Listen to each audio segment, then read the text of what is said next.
The topic is Hamming code. Hamming code is an error correcting code. We have started with the error detection and error correction. In the error detection, we have seen three methods: parity method, checksum method, and cyclic redundancy check. Now, for error correction means when the data is transmitted from the transmitter to the receiver, when the receiver received the signal, and due to some problem into the channel, when the error is introduced into the data, that error can be detected as well as corrected in the error correcting code, and one of the error correcting code is Hamming code. So, in this lecture we are going to study the Hamming code. Now, what happens into the Hamming code? In Hamming code, this is the structure of an Hamming code. In this structure, n is the length of data. This is the data. N is nothing but, okay, this we are calling it as a data, and this is we are representing with n, and it is parity we are representing with k. Okay, so the total length of the code word is n plus k. This is the total length of code word. Okay, total length of code word is n plus k. Now, what is the condition for adding the parities into the data? How the parities can be added into the data? The condition for this is 2 raised to k greater than equals to n plus k plus 1. Okay, with the help of this relation, we can add the parities into the data. We know n. What is n? N is number of data bits. Number of data bits. What is k? K is number of parity bits.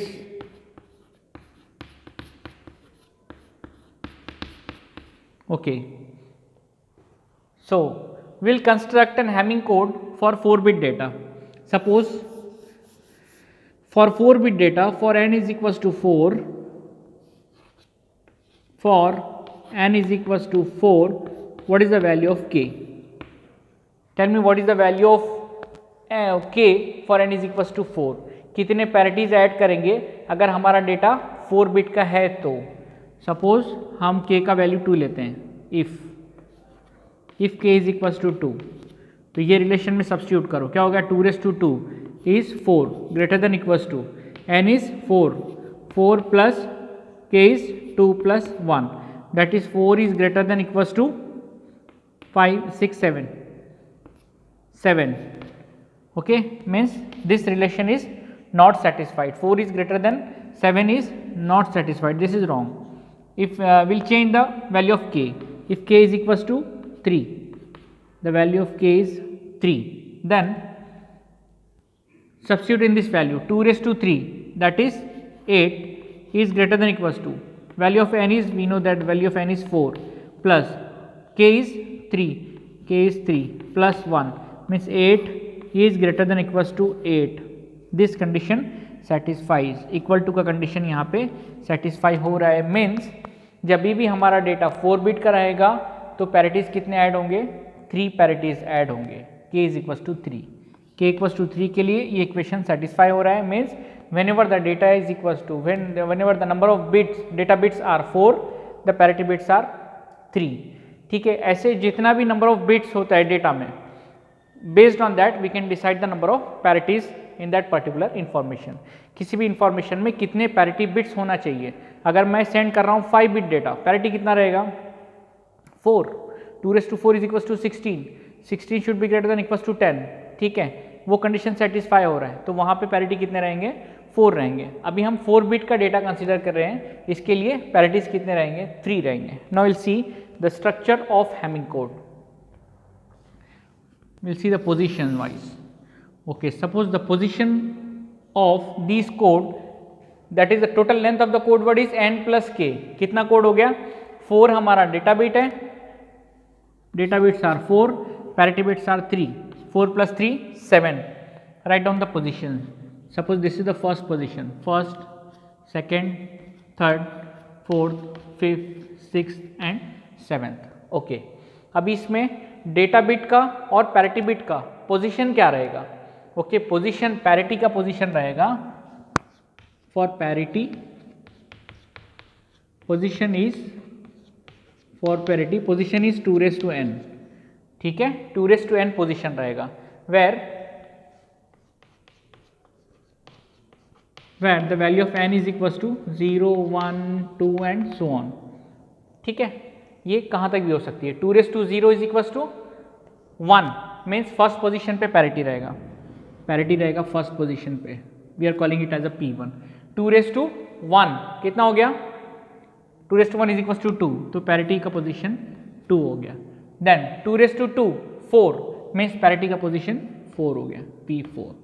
Okay, बाकी यहाँ पे data का position रहेगा D1, D2, D3 and D4। As we have mentioned कि 4 bit data है, n is equal to 4 है, इसके लिए D1, D2, D3, D4 यहाँ पे रहेगा और ये पैरिटी का पोजीशन रहेगा।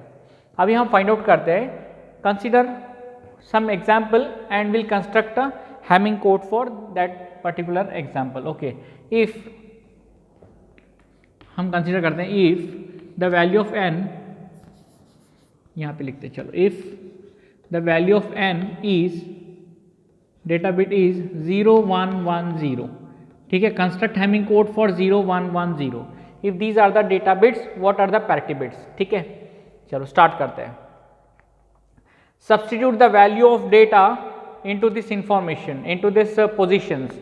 ठीक है, तो ये पोजीशन में D0 का, D1 का वैल्यू है 0, D2 का वैल्यू है 1, 1, 0, these are the values of data. Parity का भी हमको पोजीशन पता नहीं है, पैरिटी में P1, P2, यहाँ पे P4 नहीं है, एक्चुअली ये P3 होना चाहिए ना, क्योंकि ये थर्ड पोजीशन है, इसके लिए थर्ड पैरिटी है, इसके लिए P3 हो गया। Okay, P1, P2, P3, 3 पैरिटीज, D1, D2, D3, D4, 4 data bits, और उसका पोजीशन 2⁻n के फॉर्म में रहेगा, तो 1, 2 और 4 में रहेगा। तो 1 में हमने P1 लिखा, 2 में P2 और 4 में P3। अभी पैरिटी के पोजीशन से हम इस डेटा में कैसे पैरिटी का पोजीशन से, how will find out the parity. ठीक है, पैरिटी फाइंड आउट करने के लिए कितने पैरिटीज हमने ऐड किए हैं? 3 पैरिटीज हमने ऐड किए। ठीक है, 3 पैरिटीज हमने ऐड किए। कौन से? एक तो है P3, एक है P2 और एक है P1। हम यहाँ से LSB से MSB की तरफ जा रहे हैं। ठीक है, P1 पहले, फिर P2, फिर P3। ठीक है, अगर 3 वेरिएबल्स है तो 3 वेरिएबल का डिजिटल में कॉम्बिनेशन कितना हो सकता है? 2⁻3, 8 पॉसिबल कॉम्बिनेशन।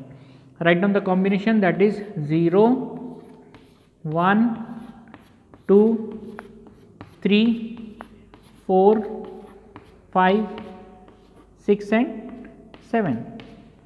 ओके, अभी P1 का पॉसिबिलिटी क्या रहेगा?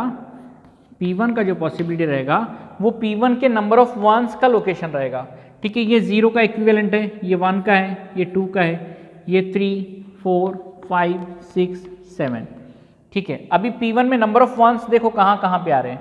P1 में नंबर ऑफ वंस आ रहे हैं 1 पे, 3 पे, 5 पे और 7 पे। तो P1 का सीक्वेंस रहेगा 1, 3, 5, 7। ठीक है, P1 फाइंड आउट करने के लिए ये पोजीशन हम देखेंगे। P2 फाइंड आउट करने के लिए, for finding the value of P2 we will find the number of ones का लोकेशन कहाँ पे आ रहा है? 2, 3, 6, 7, 2, 3, 6, 7।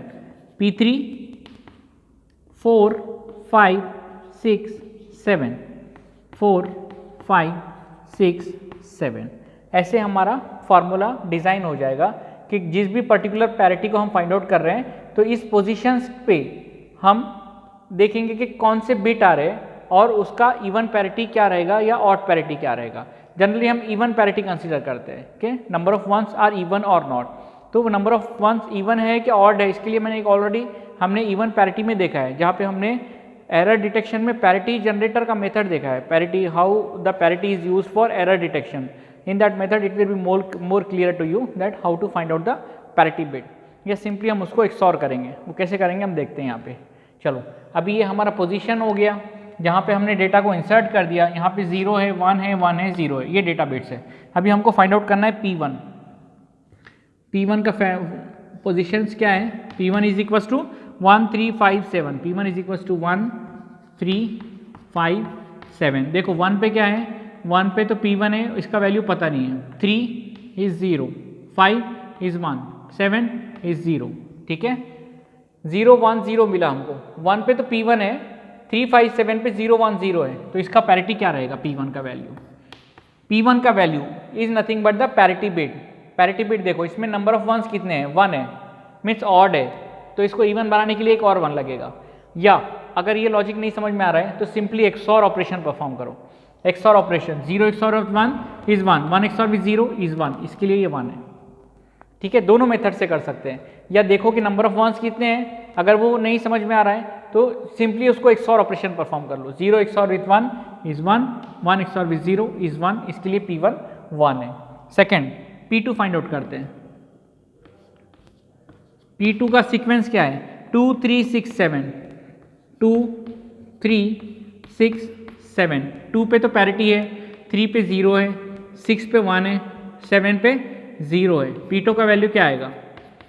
P2 का वैल्यू अगेन जैसे P1 के बिट से इसके भी सेम बिट आ रहे हैं तो ये भी 1 आएगा। 0 XOR with 1 is 1, 1 XOR with 0 is 1, so P2 भी 1 आ गया।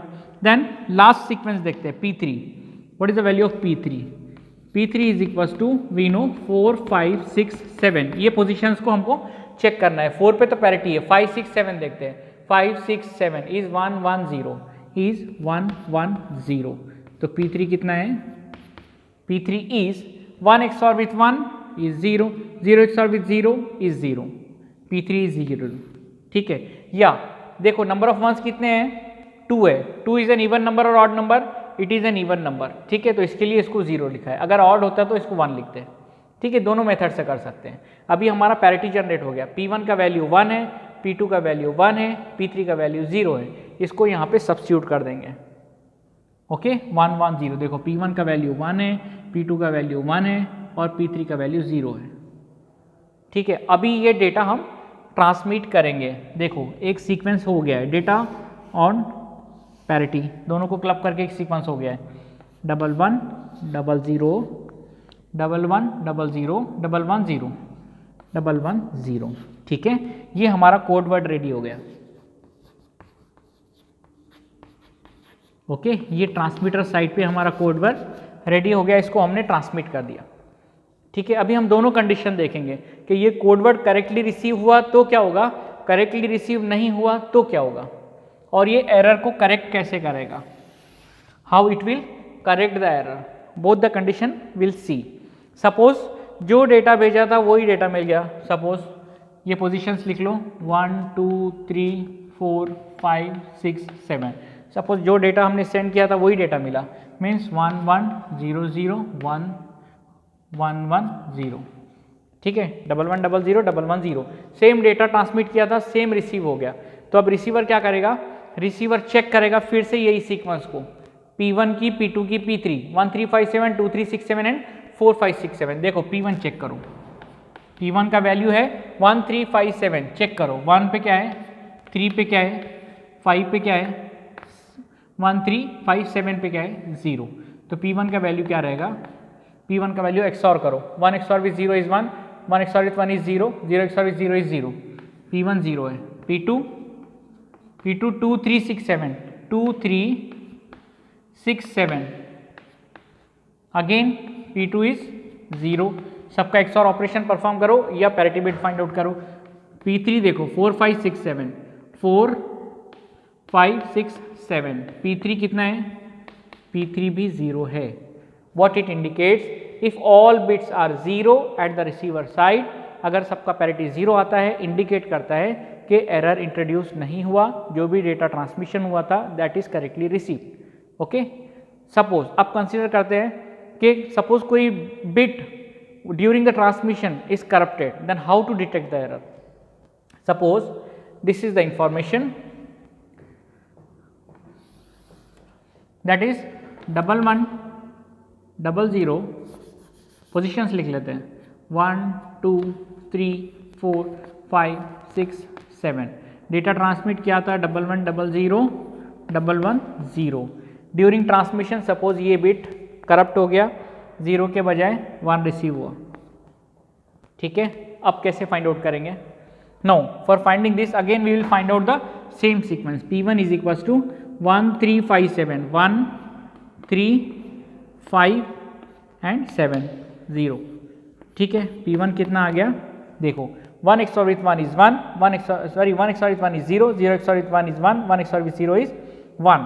या नंबर ऑफ वंस ऑड है तो इसका इवन पैरिटी बिट 1 रहेगा। Okay, P1 is equals to 1। P2 find out करो।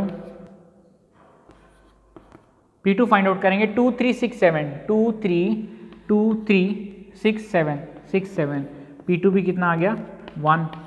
P3 फाइंड आउट करो। P3 is 4 5 6 7 4 5 6 7 0 1 1 0।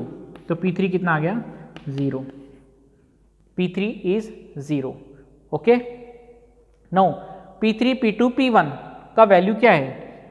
P3 P2 P1 का वैल्यू है 0 1 1। ठीक है, ये नॉन ज़ीरो है। नॉन ज़ीरो इंडिकेट करता है कि एरर इंट्रोड्यूस हुआ है। फिर पोजीशन कैसे फाइंड आउट करेंगे? This is 0 1 1 that is nothing but 3। Third position पे एरर आया है। 0 1 1 ये डेसिमल 3 होता है, मीन्स फर्स्ट सेकेंड थर्ड, ये पोजीशन पे एरर आया है। Okay, then this bit is inverted and it is inverted from 1 to 0. Likewise, we can detect and correct error in Hamming code. Simple Hamming code is very simple, very important. Error correcting code का first type हमने discuss किया है, जिसमें simply जो format होता है वो n और k के फॉर्म में होता है। n डेटा बिट्स होते हैं, k पैरिटी बिट्स होते हैं। Total length of code word n plus k रहेगा। पैरिटी बिट्स कितने ऐड करने हैं फाइंड आउट करने के लिए ये फार्मूला है, जिसमें k का वैल्यू हम वेरी करेंगे और नंबर ऑफ बिट्स के हिसाब से पैरिटी डिसाइड करेंगे कि कितने बिट का डेटा रहेगा तो कितनी पैरिटीज ऐड करनी है। उसके बाद यहाँ पे हमने 4 बिट कंसीडर किया था तो हमको पैरिटी मिली थी 3, तो 4 + 3 7 बिट का हमारा कोड हो गया। उसमें हमने डेटा बिट एज्यूम किया कि 0 1 1 0 हमारा डेटा है। फिर हमने पोजिशन वाइज फाइंड आउट किया कि सीक्वेंस क्या रहेगा और इस सीक्वेंस के हिसाब से इवन पैरिटी कंसीडर किया है। ये सारी पैरिटीज इवन है। ठीक है, likewise we have decided 1 1 0 is the parity. ये 1 1 0 हमने ये सीक्वेंस में सब्स्टिट्यूट कर दिया 1 1 0, तो ये हमारा कंप्लीट कोड वर्ड हो गया। इस कंप्लीट कोड वर्ड को ट्रांसमिट कर दिया है रिसीवर पे। जब ये रिसीव हुआ, ये इंफॉर्मेशन जब रिसीवर पे रिसीव हो गया तो रिसीवर ने देखा कि करेक्टली रिसीव हुआ है कि नहीं। Again it has check the same positions at 1 3 5 7 2 3 6 7 and 4 5 6 7। सब 0 आया, इसका इंडिकेशन हो गया कि एरर इंट्रोड्यूस नहीं हुआ है। अगर यहाँ पे हमने देखा कि एक बिट इन्वर्ट हो जाता है during the transmission, a bit is inverted, then what happen? Then again we'll check the sequence, we are getting non zero answer. Non zero answer indicates that the presence of error and again the next thing is the position of error. न सिर्फ वो detect कर रहा है कि error introduce हुआ है, non zero आ गया मीन्स डिटेक्शन हो गया कि एरर इंट्रोड्यूस हुआ है, और जो पैरिटी के पोजीशंस आया उससे एरर का लोकेशन भी फाइंड आउट हो रहा है, means we can correct the error. In this way single bit can be corrected with the help of hamming code. Okay, thank you.